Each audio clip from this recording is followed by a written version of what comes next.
Okay, so welcome back. We're now going to be moving to our third roundtable discussion. And again, as a reminder, you can choose the language of your choice by clicking. There's a small icon that looks like a globe at the bottom of your Zoom screen. You can just click on that. And you can also mute the original sound if you'd like, which makes it easier to listen. So, pour les amis francophones, il y a une petite icône qui ressemble à un globe terrestre vers le bas de votre écran Zoom. Il suffit de cliquer là-dessus pour choisir la langue de votre choix. So this afternoon, we're going to be focusing on the intersection, some might say the clash between EDI and academic freedom. The presenters have all received questions to get them thinking about this. And as explained this morning, we also had an informal meeting to get to know one another a bit. And as I also mentioned this morning, it was very interesting because I had a French group and an English group. And so I met with them individually and as groups. And the English group decided to have our informal meeting during work hours during the day, and the French group decided to have the meeting in the evening with a glass of wine. And it quickly turned into a very heated debate. So I'm not sure what this reflects about both groups, but anyways, we're going to begin by having each person present their point of view for about 10 minutes. Hopefully Marc Angenot will be joining us as well. Every presentation is going to be in English, except for the one, incidentally, by Professor Marc Angenot, who will be presenting in French. So for the participants on the panel, you can choose the language. It'll be obvious. You can just toggle between the two languages to make sure that you hear the correct language for Marc's presentation. But then he's going to participate in the overall discussion in English. So after each of the presentations, there's going to be a discussion between the presenters. And this is going to be followed by a question period. So we can take questions from the audience. And this question period will begin at 3 and run about for 30 minutes till 3:30. So and anyone is invited, everyone is invited to submit questions using the Q&A function in Zoom. I'm now going to introduce the speakers in the order in which they will speak. Before I do that, though, I want to remind everyone that we are here to discuss and perhaps debate, we'll see, ideas with intellectual humility and rigor. And you should, of course, feel free to express your opinions and to do so fully and to perhaps challenge the opinions of the others, but please do so politely and, more importantly, maybe without speaking too fast so the translator can keep up. So I will not go through the complete bios of the speakers, as this would just take too much time. If you wish to see the long version of their bios, you can find them on the website you use to register for the conference. So I wouldn't be doing them justice. I will not be doing them justice or justice to their many accomplishments. And for that, I apologize. Let me begin with my first speaker, James Turk. He's the director of the Center for Free Expression at the Toronto Metropolitan University. He's published extensively about academic freedom, human rights, civil liberties, and democracy. And he was also the executive director of the Canadian Association of University Teachers. Marc Angenot is a historian of ideas and a professor emeritus at McGill University. He's also a James McGill professor in the study of social discourse and a member of the Academy of Arts, Letters, and Human Sciences of the Royal Society of Canada. Christopher Dummitt is a professor of Canadian history at Trent University. He's the host of the podcast titled 1867 and All That, and he researches and writes about academic freedom and viewpoint diversity issues. He was the co-author, you may be familiar with it, of the recent report, The Viewpoint Diversity Crisis at Canadian Universities. Unfortunately, Professor Dummitt's going to have to leave, I believe, at 3 o'clock because he's teaching. So we'll keep that in mind as we go through this. Dr. Elain Laberge is a sociologist who focuses on poverty discrimination in Canadian universities. Her research focuses on poverty class students and demonstrates how universities can support them from the grassroots to structural level change. She's the founder of Shoestring Initiative, so you can Google this, shoestringinitiative.com, which aims to support students from poverty in higher education. And last but not least, Julius Gray is a Canadian lawyer and retired university professor from McGill. He was a member of the Faculty of Law at McGill University. He taught at the Université de Montréal and the Canadian Human Rights School in Charlottetown. He's also a past president of the Canadian Human Rights Foundation, and he received the Barreau du Québec Medal, which is the highest distinction awarded by the Quebec Bar.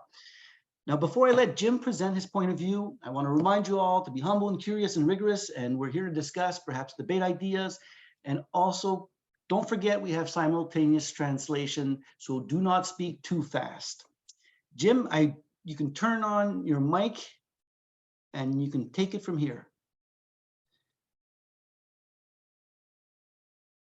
Well, thank you very much, Martin. I appreciate the opportunity to be here, and I'm grateful to the organizers of this conference. One of the disadvantages, however, doing it virtually is not being able to see the audience. So I hope the audience takes up your invitation to ask tough questions. In my case, I don't even care if you're not polite, as long as you don't throw things at me. Well, you can't throw things at me because I'm virtually here, but I think a vigorous and robust discussion of the issues that we're going to be taking up today is going to be very helpful. And the audience hasn't seen the list of questions, Martin, that you gave us to possibly address. It's a formidable list, and if I had 4 hours, I wouldn't be able to get through all of the issues. Mindful that each of these things can take a lot of time, and there's a lot of nuance that's important here. I'm going to err on the side of being brief to try to stake out a bit of a position, but again, there's so much complexity in this. So let me begin. If one, I think what we agreed, Martin, was that we were going to look at sort of the perspective of the intersection of EDI and academic freedom. So I asked myself a naive question and looked it up on the internet. What does equality, diversity, and inclusion mean? And looked at the University of Edinburgh has a nice description. It says EDI ensures fair treatment and opportunity for all. It aims to eradicate prejudice and discrimination on the basis of an individual or group's individual protected characteristics, race, gender, etc. Now, in the abstract, that's a welcome definition. It's a welcome objective, given that our universities, like our society, are riven with racism, anti-Black racism, anti-Indigenous racism, sexism, Islamophobia, classism, which is rarely talked about. I think Elain's going to talk about that, I hope, and other prejudices that have a long history and a present reality in our society and in our universities.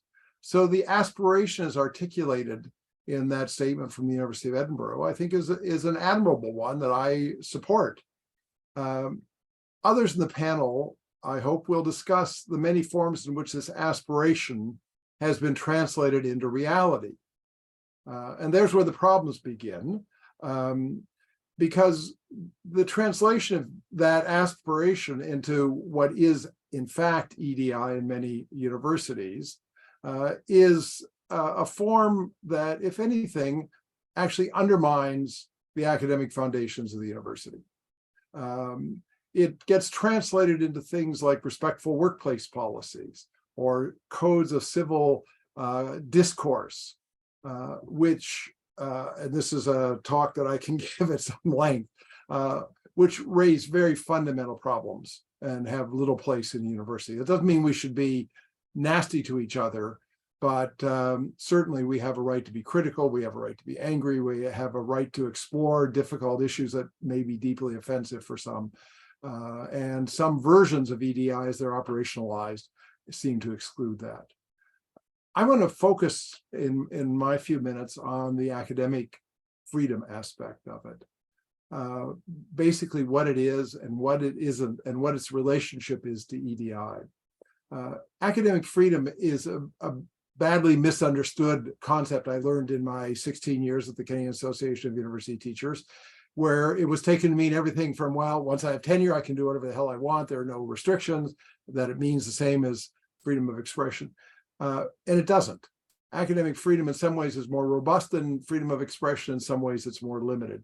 Academic freedom is a professional right of academic staff to use their best professional judgment in their teaching and in their scholarly work.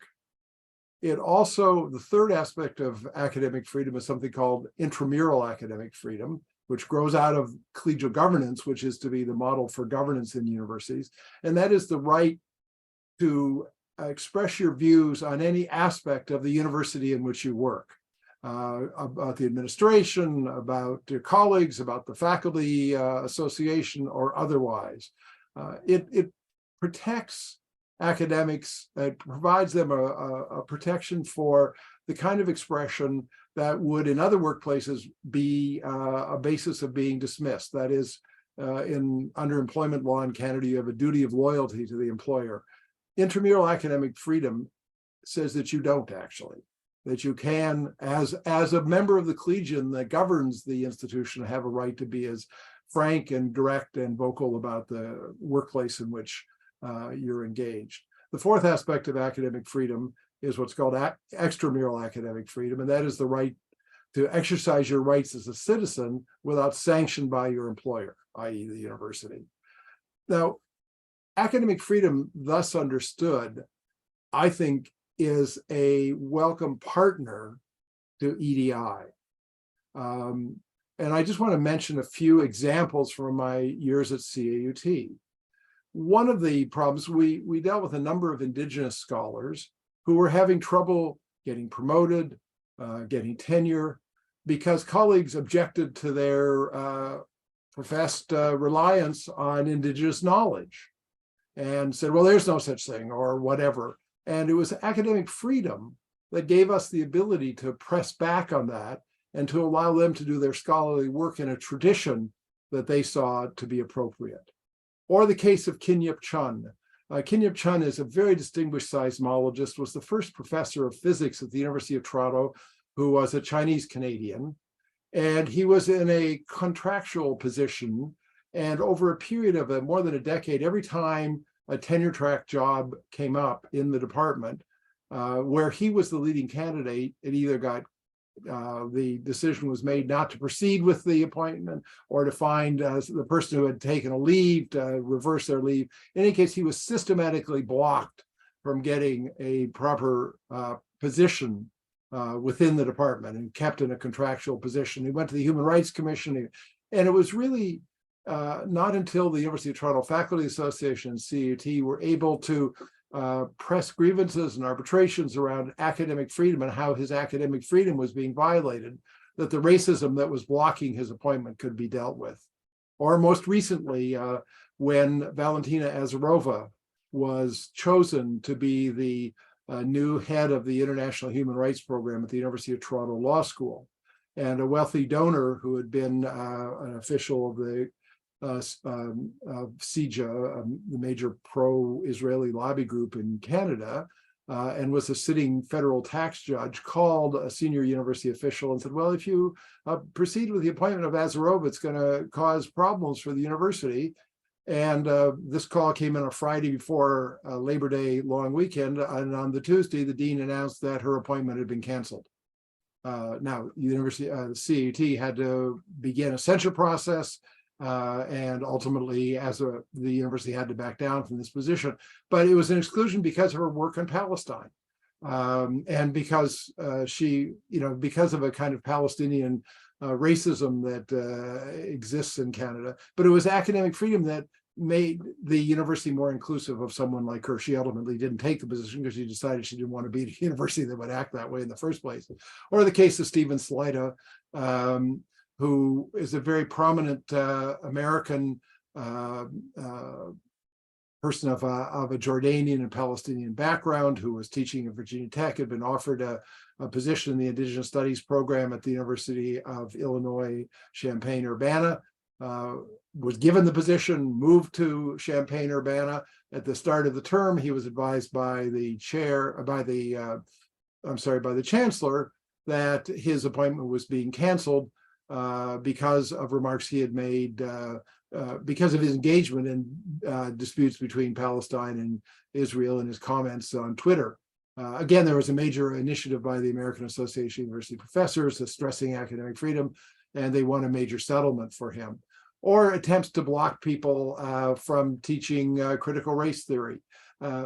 Academic freedom is a way in which we can make the university more inclusive. We can protect the diversity of points of view and of the types of people who teach in the university.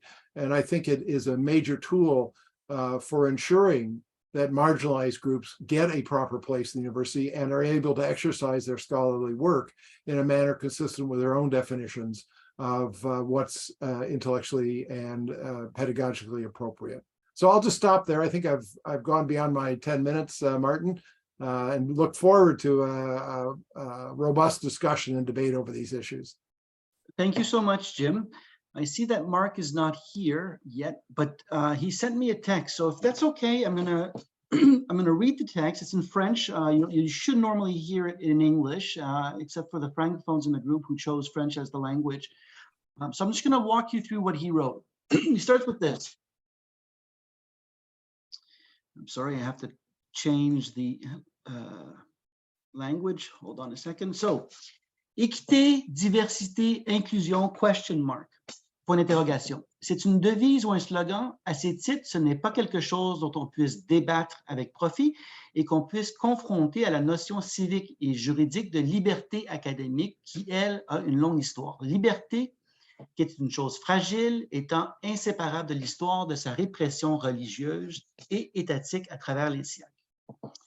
Équité, diversité, inclusion. Ces trois mots ne résument pas une doctrine tant soit peu précise. Je mets au défi mes collègues et amis de ce panel de se mettre d'accord sur une définition minimale. C'est tout un défi qu'ils vous lancent. Je soupçonne au contraire que chacun de nous entretient de ces catégories abstraites des interprétations pas seulement différentes, mais vraisemblablement antagonistes. Cette devise tripartite et abstraite fait penser à celle apparue la première fois dans le discours sur l'organisation des gardes nationales qui était publié en 1790. Il avait pour objet que liberté, égalité, fraternité soit la devise nationale. Depuis 2 siècles et demi, les Français se disputent et se haïssent souvent au seuil de la guerre civile pour savoir quel sens et quelle portée lui donner. C'est le propre des devises de cette sorte de ne mettre apparemment d'accord que parce que tout le monde est pour la vertu, alors que tout le monde comprend différemment les priorités qui découlent des grands principes. Les essais abondent depuis quelques années sur les dangers que les militantismes de campus font courir à la liberté académique, sur l'esprit de censure et la passion de censurer qui prévaut, et sur l'autocensure que s'imposent professeurs et étudiants. Je pourrais appeler à témoigner ici plus d'un de mes jeunes collègues. Il y a 30 ans est parue une première enquête américaine intitulée « Liberty Denied », la liberté censurée ou niée. Les livres abondent depuis, rapports et essais, mais rien n'a entravé le progrès de l'esprit de censure tout azimut.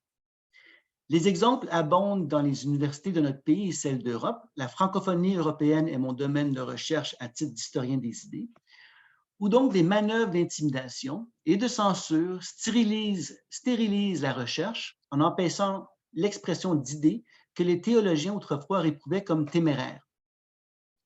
Ma thèse, dans ce sommaire exposé, est donc que la liberté académique et le slogan de équité, diversité et inclusion sont, dans la conjoncture présente, en conflit frontal, tous deux engagés dans une collision course, donc une confrontation dangereuse pour la vie intellectuelle et stérilisant le travail savant. Sans doute dans l'abstrait intemporel, les principes de liberté académique sont appelés à chercher et trouver des compromis bienveillants et harmonieux avec le grand principe de l'égalité et de l'inclusion de tous. Mais nous ne discutons pas dans l'intemporel, mais dans un état de société conflictuelle dont il faut mesurer les forces en présence et les tendances. Ce sont particulièrement les sciences historiques et sociales que l'idéologie diversitaire menace. Les lobbies identitaires qui s'activent sur le web et dans les médias et qui alimentent l'esprit de censure sont tous inconditionnels d'une cause exclusive, cause qu'ils ont mandat de protéger par tous les moyens contre toute discussion, toute objection et tout examen. Du lobby sioniste au lobby gay et trans en passant par tous les lobbies identitaires, ethniques, religieux, tous fonctionnent à l'intimidation, à la menace, à la dénonciation, au refus de débattre, à la mise au pilori des réticents. L'esprit de censure est l'expression d'une volonté de pouvoir à la portée de petits groupes identitaires décidés à se faire connaître d'un monde qui ne les révère pas suffisamment, décidés à se prouver leur force en imposant à l'extérieur leur vision étroite du tolérable et de l'intolérable.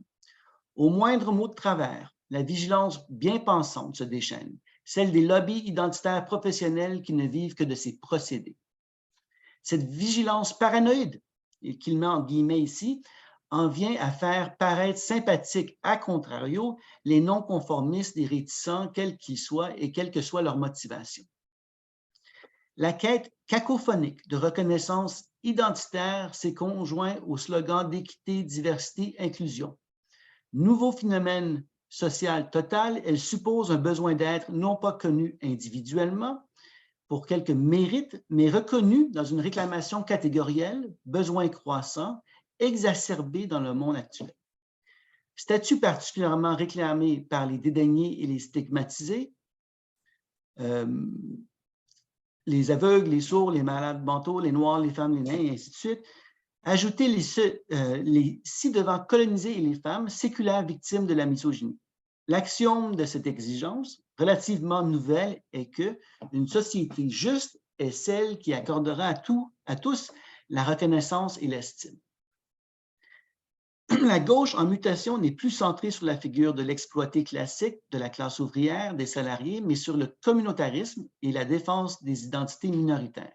L'espérance politique de naguère était orientée vers l'universel. Elle s'est repliée sur le communautaire et les contentieux catégoriels. Si la pulsion de censure est au cœur de l'actualité, c'est qu'il s'agit d'un phénomène qui prend de l'ampleur et qui cause de profondes inquiétudes. À droite, celle qui fait le plus de bruit est par exemple la censure des livres dans les écoles et les bibliothèques publiques de Floride. Mais elle n'est pas la seule. Il y a une nouvelle censure venant de toutes parts, gauche et droite, des contenus de cours à tous les niveaux scolaires jusqu'à l'université inclusivement. Il me reste encore un paragraphe. Je mets en tête des moyens sophistiques de clouer le bec, d'intimider, de mettre sur la défensive et de réduire au silence le recours au pathos de l'indignation. Un moyen efficace de faire taire l'adversaire et de lui faire honte. C'est un procédé qui n'est pas neuf, il est mentionné dans la rhétorique d'Aristote. Les lobbies identitaires et diversitaires qui s'activent sont parvenus à imposer l'opinion, le sophiste qui veut qu'une doctrine qui s'appuie sur quelque injustice alléguée doit bénéficier de l'immunité contre la critique, laquelle sera nécessairement arrogante et insensible, et qu'il faut donc l'excuser de tout. Contre-vérité, généralisation arbitraire, mauvaise foi, tout ceci mis au service d'une cause dite pure. La doxa contemporaine a intériorisé, ce qui n'est pas fréquent dans l'histoire, une variante nouvelle, insoupçonnée à l'époque par Aristote, de l'argumentatum ad lazarum, celle de l'autorité hors de discussion de quiconque se présente en victime de qui et quoi que ce soit. On parle en américain de strategic victimhood, on dit en néologisme français victimalisme. L'exploité du marxisme est remplacé par la culture de la victime. Le victimalisme apparaît en constant progrès dans la vie publique. C'est en quoi le mot d'ordre équité, diversité, inclusion m'inspire avant tout de la suspicion, porté qu'il est par la coalition des groupes de pression, des groupes de lobby et des groupes d'intérêt. Chacun voit midi à sa porte, mais tous ensemble, ils créent une atmosphère répressive généralisée. That was fun to read. I don't know if the translator managed to translate that, and I hope everyone understood what I read, and I hope it was clear. And so that said, if that's okay with you, we'd move on to Chris Dummitt, who's our next speaker. Chris, do you want to take over at this point, present your point of view?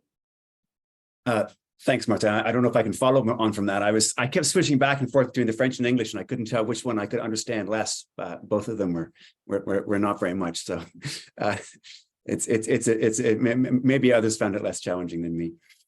So thank you for having me. I'm going to try and be brief as well. I basically have 4 points that I wanted to talk about. I could like Jim suggested.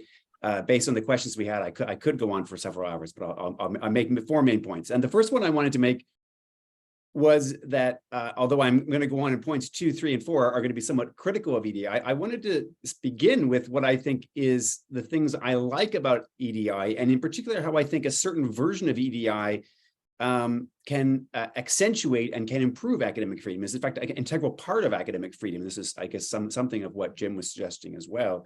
I mean, to the extent that EDI is about including different voices in an intellectual conversation, to the extent that it is about preventing us from discriminating against categories of people who might in the university be excluded either from, from overt forms of discrimination or maybe inadvertent forms of discrimination.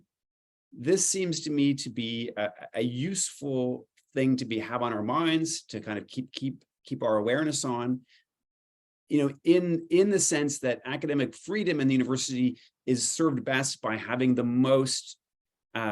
fullest range of voices present to debate issues in the search for the truth, which I think is the true essence of what universities are here to do, certainly the research function at any rate.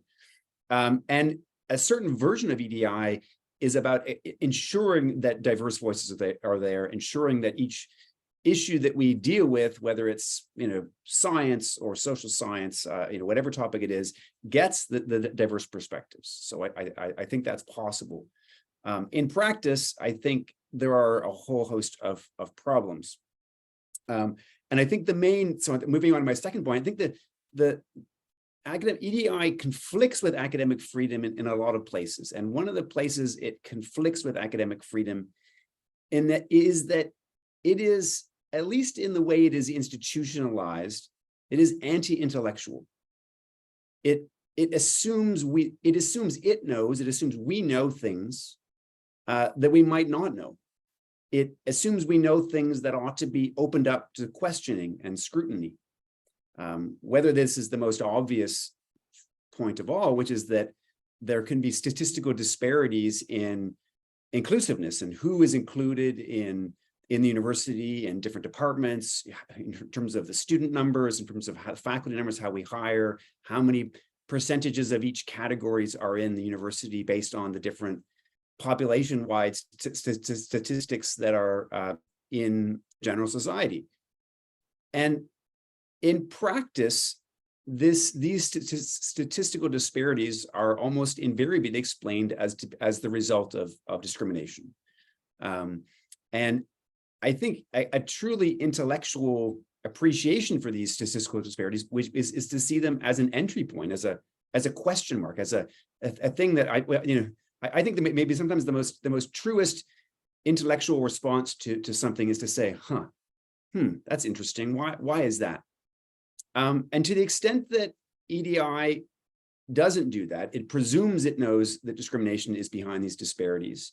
And then it creates categories of groups that through which it operates, groups like who is marginalized, the oppressed, equity deserving groups, which is a kind of frightening concept, because of course it implies that some people are not deserving of equity. And to the extent that these groups and categories are solid, they're certain, we're meant to know who does and who doesn't fit in with them. This is a kind of very anti-intellectual project, and we ought to see these categories and certainly the statistical disparities as the beginning point of a research process, instead of assuming that the answer is already X and then following on to ameliorate the problem based on that previous assumption. So that's point two. Point three is sort of like 2B, which is to say where that creates a problem, and where that assumption, that anti-intellectualism creates a real problem, is when those who do ask questions, those who do respond to the statistical disparity issue in a truly intellectual way, by asking, how did that happen? Do we know it's about discrimination? In what way is it about discrimination? Is what someone is calling systemic discrimination, is that actually discrimination? What do you mean by discrimination? That for those people who open up that discussion, whether at a faculty meeting, whether in a newspaper, in a training session, they're invariably in recent years met with ridicule at best, attacks, and accusations that they are, a host of names that we know, racist, discriminatory, you can fill in the terms. And this this is a genuine problem in a university in the sense that we are supposed to want to get to the truth. We're supposed to want to question our premises, to know these things. And to the extent that those who are acting in a truly intellectual fashion are attacked, this is a real problem. And especially so because, especially with built onto that is an assumption that those who are making accusations, know what someone is really thinking. So even if someone just asks a question, the assumption is that we are asking that because we know you have a discriminatory intent. The person might have said nothing at all, might have said nothing discriminatory, literally just asked the question. But there is frequently in these discussions, in these contexts, an assumption that just to ask the question betrays a kind of discriminatory intent, and that in university, that should worry us greatly. I think that's a very anti-intellectual stance and a very dangerous stance in the university. And my fourth point I wanted to make is the extent to which so much of this discussion is framed by there's a Australian, or I think it's Australian, it might be New Zealand, social psychologist calls concept creep. And this idea is I think a pretty common idea, but it's being kind of solidified here, which is the extent to which a whole host of categories, especially that operate on their kind of moral matrices of harm and harm versus care. This is a kind of moral foundation which has really been grown, especially since the 1980s. And it's also a moral foundation which people on the left tend to care, prioritize above all others. And a whole host of categories along this a whole host of terms along this moral framework, Haslam argues, and others have shown, having just expanded their meaning. So the meaning of harm, the meaning of violence, the meaning of genocide, the meaning of a whole host of terms have expanded their meaning dramatically. They've expanded to include many, many more things, and they've expanded downward to include things that are less and less severe. And this concept creep is increasingly used to treat this very expanded idea in the same way as the old concept would have been used. And so, and sometimes things can be said to be symbolically violent. Words are violent. And we're supposed to treat this in the same way we would treat, attempted murder, assault. And there's a kind of, there's not a great recognition that this has been happening over the last several decades, that there's been this expanding host of concepts, expanding ideas of harm in particular. And this is what I think lies behind what EDI, some EDI proponents, when they attack those who question EDI, I think this moral framework is what's lying behind what they're doing, that they genuinely think that asking these questions is harmful. They're not willing to acknowledge that everyone else might not have come along with them in the expansion of these categories. And so there's a real tension in our societies and in our universities around these kinds of frameworks. And I think that's a lot of what lies behind this debate. Okay, if I have time for one more final point. And I would say that the greatest irony about the conflict between EDI and academic freedom, in the way I see it being institutionalized in universities, by including EDI statements in job applications, by including it as part of the process of getting research funding, by including it, my university has just passed it so that you have to take training to get to even to sit on a hiring committee.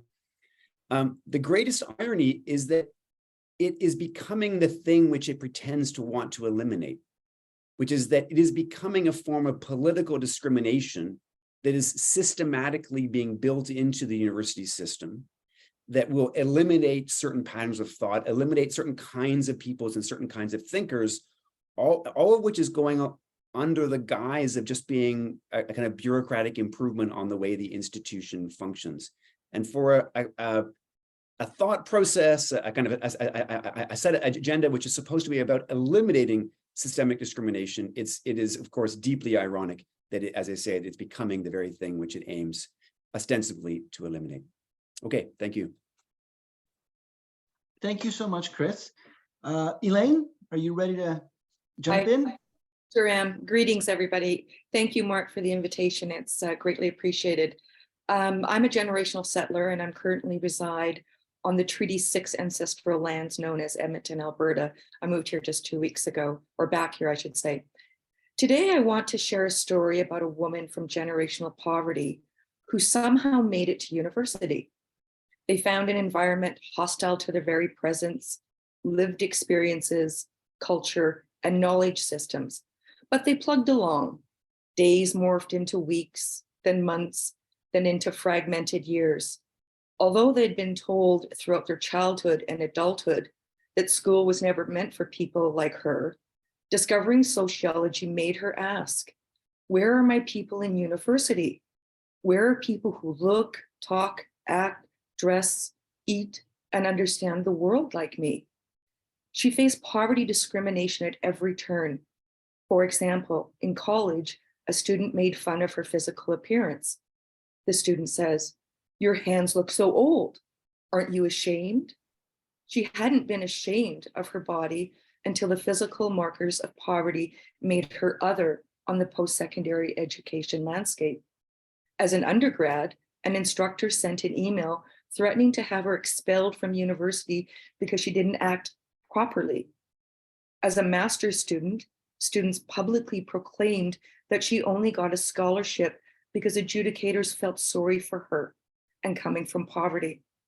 A professor in a graduate theory class said in front of her peers, "People like you, you're not supposed to be here." In these moments, she said nothing. Who would she tell anyway? Who would address this blatant class discrimination and abuse?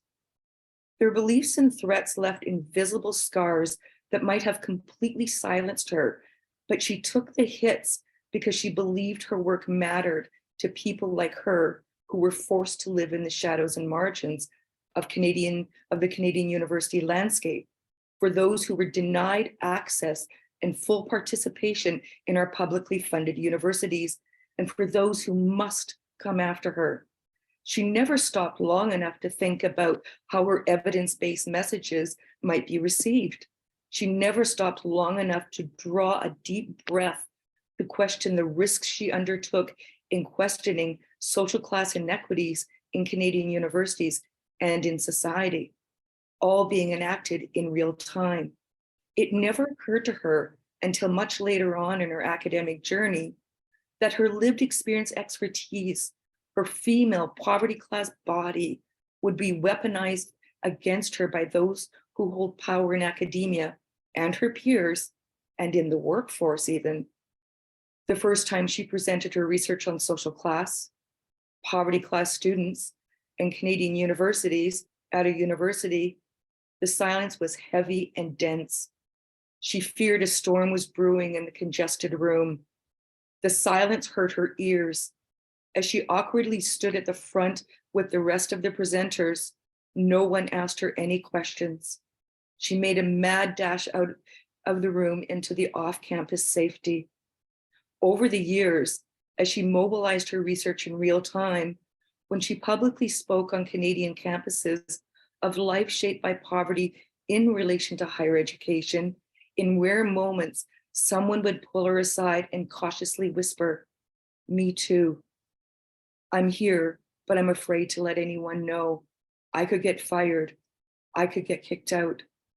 A calmness and rage would descend, leaving her embodied being in turmoil. "You see," she says, "the shame and stigma surrounding poverty is as deeply entrenched as the ivy covering university walls." As her strides gained strength, breadth, and force, she began to question, who are Canadian universities meant for? The literature outside of Canada answered her question, the middle and upper classes, but this couldn't stand with her. She began to question EDI, and in particular EDI from a supposed intersectional lens, that is, how multiple social characteristics intersect to shape lived experiences. Yet, she learned that EDI excludes social class, as do Human Rights Acts and the Federal Employment Equity Act, which most EDI is fashioned after. She argues that EDI is acronym bounded with the exclusion of social class, and it's a political choice, she learned. Universities add LGBTQ+, which is not one of the 4 equity-seeking groups, which are women, Indigenous people, people with disabilities, and visible racial minorities, yet exclude social class, which is central to Crenshaw's intersectionality. But to say this, she learned, was dangerous, and it became a decidedly more challenging conversation with the shift in language from equity-seeking to equity-deserving, the latter, which has been uncritically taken up across all sectors. For who is deserving? Who decides on the hierarchy of deserving? She repeatedly asks. Even though there are dominant beliefs about the deserving versus the undeserving poor, neither makes it into discrimination legislation, EDI mandates, and rarely on research agendas about access to higher education, particularly in Canada.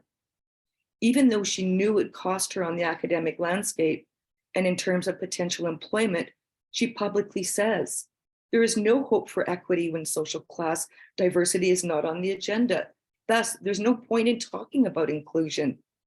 She says of the current EDI frameworks that they create, quote, social characteristic silos, where identified groups are lumped together and homogenized as if there is one shared soul characteristic defining their lived experiences. To put it plainly, people are treated like peas in a pod, disregarding their unique characteristics and lived experiences. Her research tells a different story, and she shares the story nationally and globally. Sometimes she finds allies, sometimes she finds ridicule, sometimes she finds apathy. She is used to the poverty discrimination hits inside and outside of academia. Sometimes she refuses to accept the hits. Sometimes she can take the hits. Sometimes she silently lets the hits leave invisible and muted wounds. She often questions why she takes these hits. When she does, she draws on brave scholars who teach that class always has mattered, even though it's largely ignored in Canada by politicians, poverty reduction coalitions, higher education leaders, and society. Class is central in the lives of those who lack the privilege to be able to ignore it. We can move up the social class ladder economically, but we don't miraculously wash away the social class we were born into. She asks, why should we be forced to hide or erase our heritage anyway? People from poverty are not deficit-based. We have amazing cultures and knowledge systems that are ignored, devalued, and sidelined in Canadian universities and society, and in EDI. Truly, she explains until she's utterly exhausted. No one from poverty has ever had the privilege to be able to ignore class, regardless of the ubiquitous myth of a class society. She's always known this. She's known this from her own lived experiences. Her bootstraps are too frayed and worn out to pull on anymore. It never mattered anyway. For the last 8 years, she's been trying to get social class to tables inside and outside of academia, and she hasn't seen any substantive shifts for the inclusion of the poverty class, the underclass in Canadian society, our universities, and EDI. But she's tenacious and goes further than these academics that she's learned from. She says, Canadian universities are complicit in perpetuating more than class elitism. They're complicit in perpetuating generational poverty by not creating widening access and participation programs for students from poverty, thus excluding us from our right to education and full participation in society. Full stop. How does this land? Quote, tone it down. People like us are not ready to hear this. The class privileged who've benefited from Canada's elitist publicly funded universities want her to tone it down. She dares to talk about the taboo, social class, classism, and poverty discrimination in Canadian universities and more broadly, Canadian society. Academic freedom feels like such a far reach for those with lived experiences of poverty who dare to enter the hallowed halls of Canadian universities. Our voices in solidarity are silenced, erased, excluded, and kept under the wraps in the underclass closet. She asks, can we afford to assert our academic freedom rights? So where does this leave us in terms of the intersection of EDI and academic freedom? Consider, what am I risking speaking here?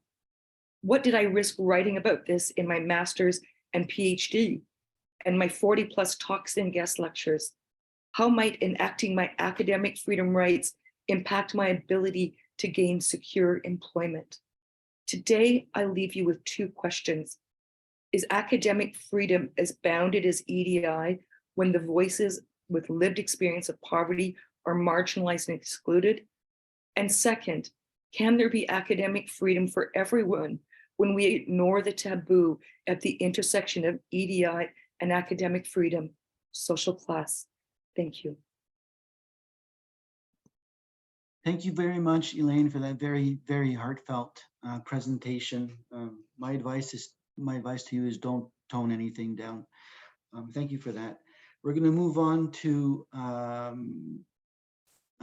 Julius at this point. So Elaine, you can mute yourself. Julius, you can unmute yourself, and then we'll see with Marc if he wants to jump in. I'll explain the situation a little later, Marc, because we started a little before you got here. So Julius, if you want to unmute yourself and get started, you have about 10-12 minutes. When in 1793, Madame Roland was led to the guillotine, she said, "Liberty, what crimes are committed in your name?" Liberty is a good thing, but it can lead to terrible results. EDI is the same. Equality, diversity, inclusion are wonderful concepts for which I've fought all my life. I've always seen them, however, as individual, making people equal, diverse individuals to be included. It was not intended as a group thing, as a lobby group, and that is what it has become. Let's start with the role of the university. I think there are 2 basic roles of the university. One is pure knowledge, education, and research. The other, and of course that one, it's the quality that matters. The other one is accreditation.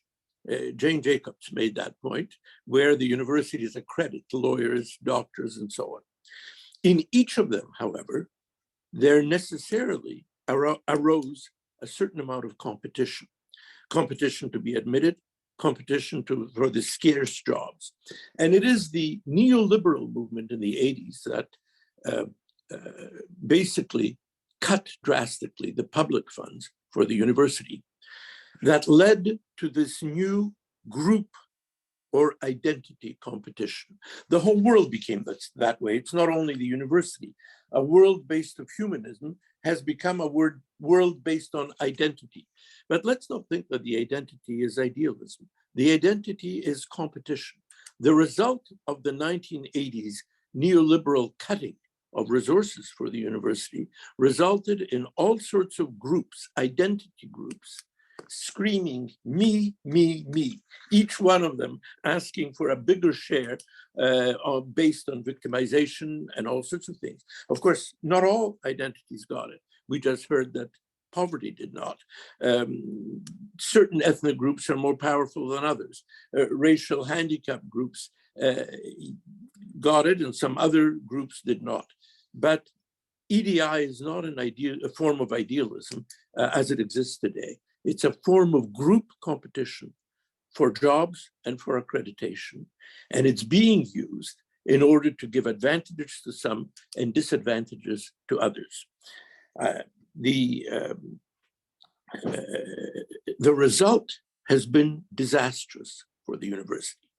What has been imposed is an obligatory ideology. And the one thing universities should not have is obligatory ideologies. This is what went wrong in Eastern Europe and everywhere else. It is not that people don't have ideologies. I don't believe in false neutrality. but obligatory ideologies are not conducive to fulfilling the goals of the university.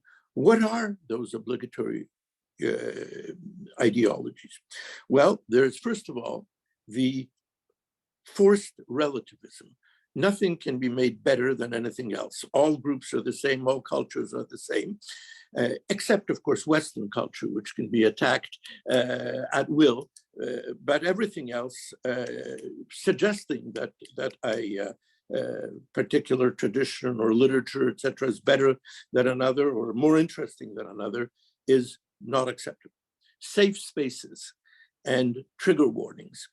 In a recent case, Ward and Gabriel, the Supreme Court said, no one has a right not to be insulted.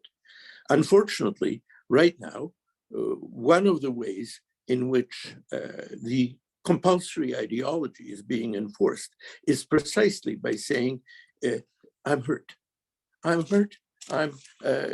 don't feel safe. And of course, the purpose of the university, at least in the research and education functions, was to promote all sorts of ideas, to allow vigorous debate, to allow contradictions. The obligatory ideology is directly contrary to the purposes of the university. Neo-Puritanism, that is the direct result of the gender obligatory things. You cannot express doubt about the existence of 85 genders or about the, express admiration for Abelard and Héloïse or Madame and Monsieur Curie.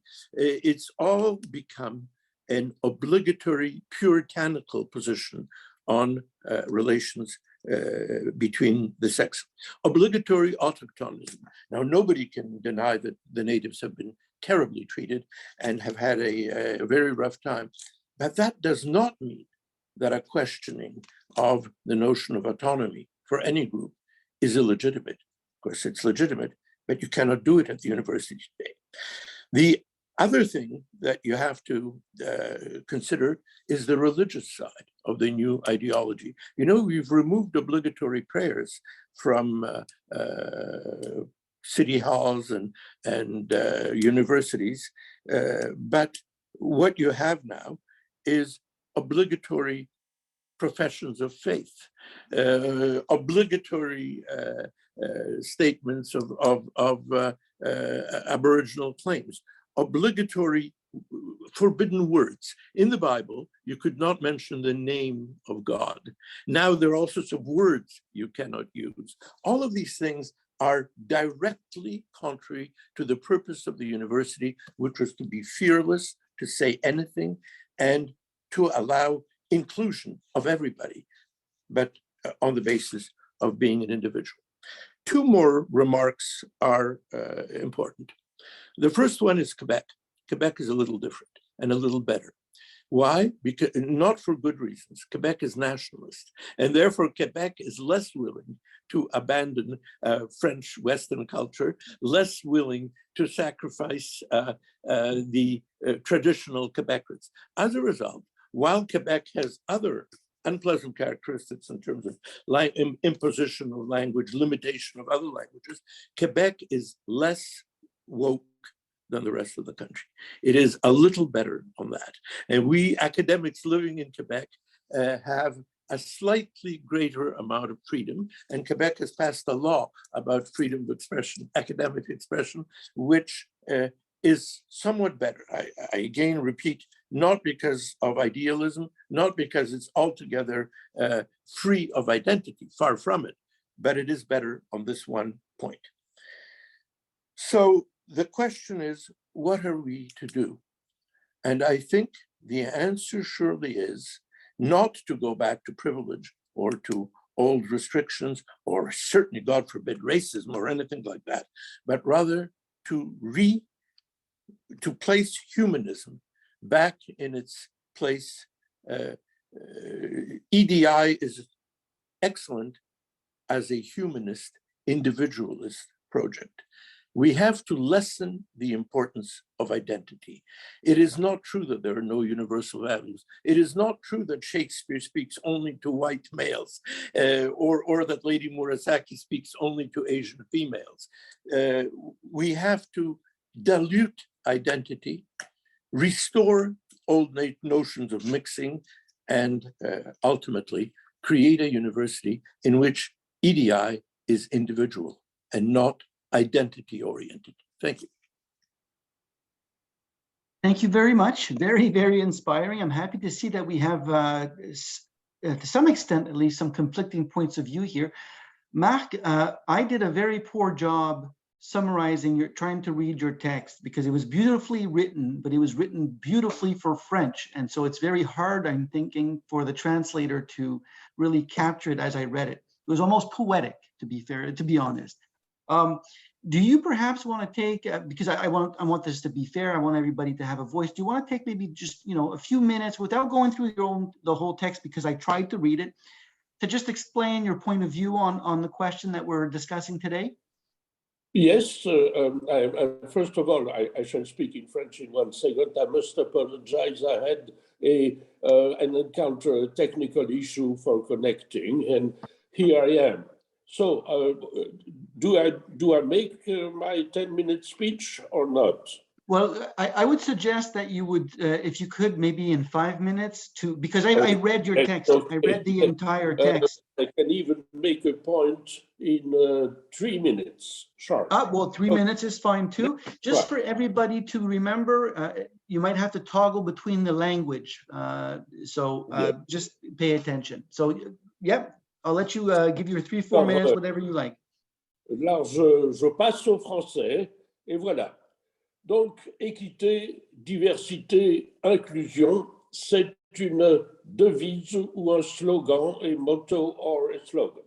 À ce titre, ce n'est pas quelque chose dont on puisse débattre avec profit et qu'on puisse confronter à la notion civique et juridique de liberté académique qui, elle, a une longue histoire. Liberté académique qui est une chose fragile, étant inséparable de l'histoire de sa répression religieuse et étatique à travers les siècles. Équité, diversité et inclusion, ces 3 mots ne résument pas une doctrine tant soit peu précise et je mets au défi mes collègues et amis sur ce panel de se mettre d'accord sur une définition minimale. Je soupçonne au contraire que chacun de nous entretienne de ces catégories abstraites des interprétations pas seulement différentes, mais antagonistes.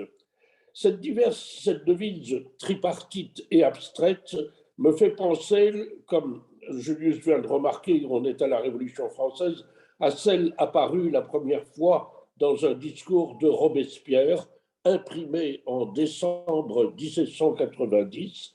Il avait pour projet que liberté, égalité, fraternité soit la devise nationale de la France. Depuis 2 siècles et demi, les Français se disputent et se haïssent, souvent au seuil de la guerre civile, pour savoir quel sens et quelle portée ils vont lui donner. C'est le propre des devises de cette sorte de ne mettre apparemment d'accord que parce que tout le monde est pour la vertu, alors que tout le monde comprend différemment les priorités qui découlent de ces grands principes et leur arbitrage et leur hiérarchisation.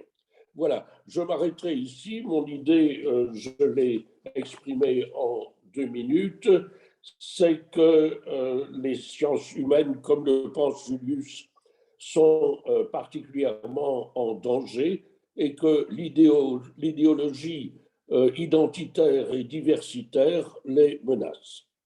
Stop. J'ai fini. Thank you so much, Marc, for this presentation. Excellent summary.